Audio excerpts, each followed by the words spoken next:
Hello from the Mail Workshop. Today we're going to show you how to change the transmission oil on a DQ200.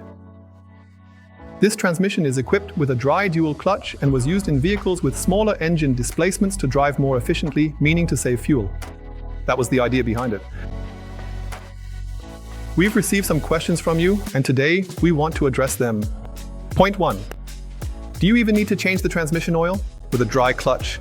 Point 2. We also have an extra feature. This is a high voltage vehicle with a hybrid drive.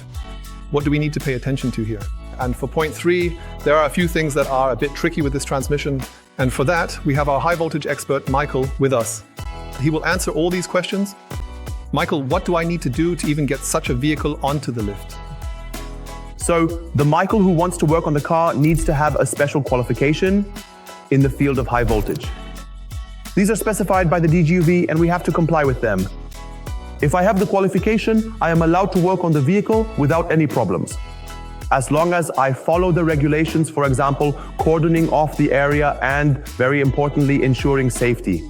I have to observe the safety measures, and then the oil change is to be treated like a regular oil change. Now we come to the point I already mentioned at the beginning. There's something to pay attention to on the transmission, and Michael already mentioned it, the mechatronics unit. There is a real flaw here. Exactly, and the flaw is as follows. The wall with the thread is designed to be very weak. The accumulator is filled with 100 bar of nitrogen. The danger, if the wall cracks, is that the accumulator could shoot out at you like a cannonball when you remove the deformed oil pan.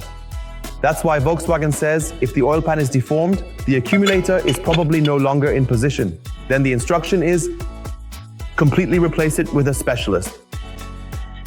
Now, there are some solutions available on the open market that you can find. New plate, different accumulator. And that is what's called a repair. At that point, we're no longer within the scope of official service. But as Michael already said at the beginning, hands off. Your health and safety are at risk here.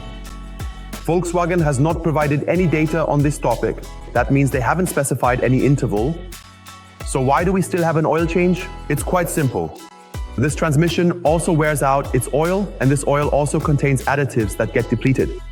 That's why the transmission manufacturer, for example, recommends after about 100,000 kilometers an oil change.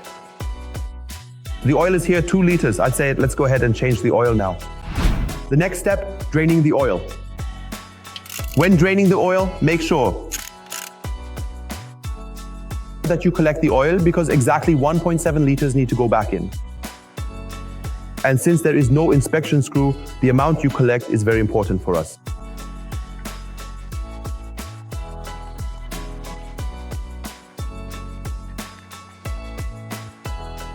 A picture is worth 1,000 words. We've just drained the oil. It's done 100,000 kilometers. And with this new oil, we're now going to refill the transmission. The oil drain plug, which we are reusing. The tightening torque is 30 Newton meters.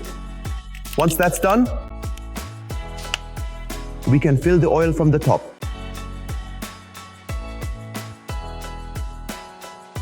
For the DQ200, filling is done via the shift assembly. Since that's covered by the high voltage system, we have to use an adapter behind the shift assembly to reach the breather screw.